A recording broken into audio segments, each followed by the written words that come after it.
আমি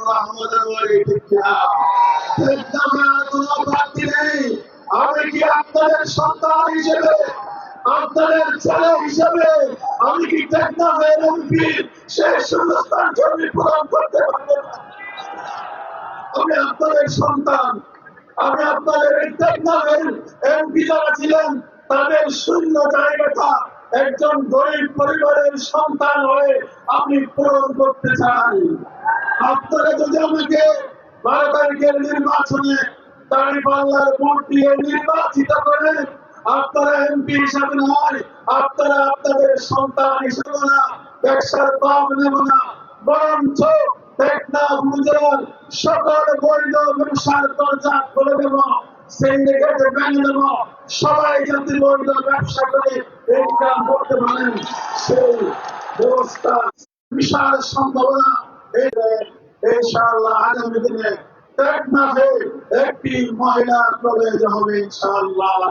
এখানে সাগরদ্বীপ করিডোর খুলে যাবে, নীলা এবং বৈকনে নতুন করে আরো 2টি করিডোর করা হবে ইনশাআল্লাহ। নিরাপদে করার জন্য আপনাদের সবাইকে সাথে নিয়ে যা যা প্রয়োজন তা তা করবো ইনশাআল্লাহ।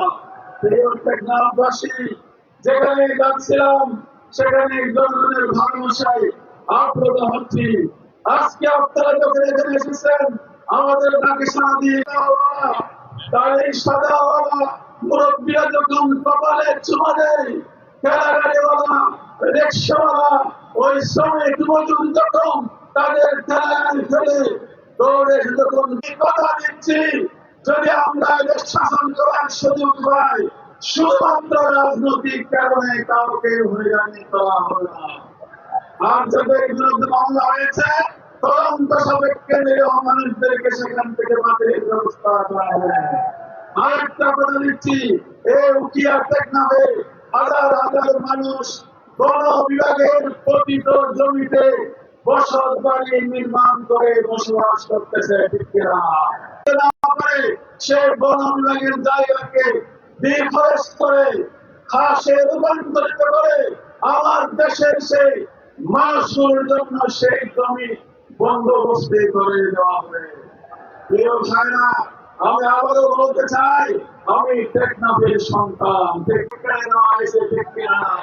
সুতরাং আমরা এবার টেকনাফবাসী ঐক্যবদ্ধ সিদ্ধান্ত নেব টেকনাফের এমপির শূন্যস্থান টেকনাফ 12 তারিখের নির্বাচনে দাঁড়িপাল্লার বিজয়ের মধ্য দিয়ে উকিয়া টেকনাফ থেকে স্বপ্নের নতুন বাংলাদেশের যাত্রা শুরু হবে ইনশাআল্লাহ।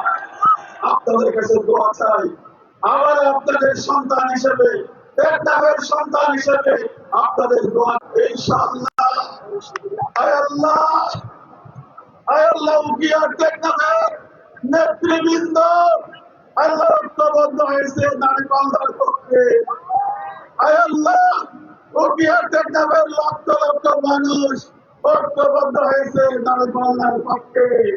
আল্লাহ, তুমি দয়া করে মেহরবানি করে গরিব দুঃখী মানুষের অধিকার আদায় করার জন্য 12 তারিখের নির্বাচনে তুমি দাঁড়িপাল্লাকে বিজয়ী করো। আসসালামু আলাইকুম। বাংলাদেশ যে কাজ করেছেন, জনগণের বারবার তাকে চেয়ারম্যান হিসেবে নির্বাচিত করেছেন এবং আমরা বিশ্বাস করি এবারে নির্বাচনে কক্সবাজার, উখিয়া এবং টেকনাফবাসী বিপুল ভোটে আনোয়ার ভাইকে জয়যুক্ত করবে ইনশাআল্লাহ। আনোয়ার ভাই তার বিরুদ্ধে অন্য কোনো অভিযোগ নাই। একজন সৎ, যোগ্য এবং দক্ষ মানুষ হিসাবে উনি জনগণের ইতিপূর্ব সেবা করেছেন, আগামীতেও সেবা করার জন্য প্রস্তুত আছেন। উপস্থিতি আমরা ইতিহাসের যুব সন্ধিক্ষণে দাঁড়িয়ে আছি।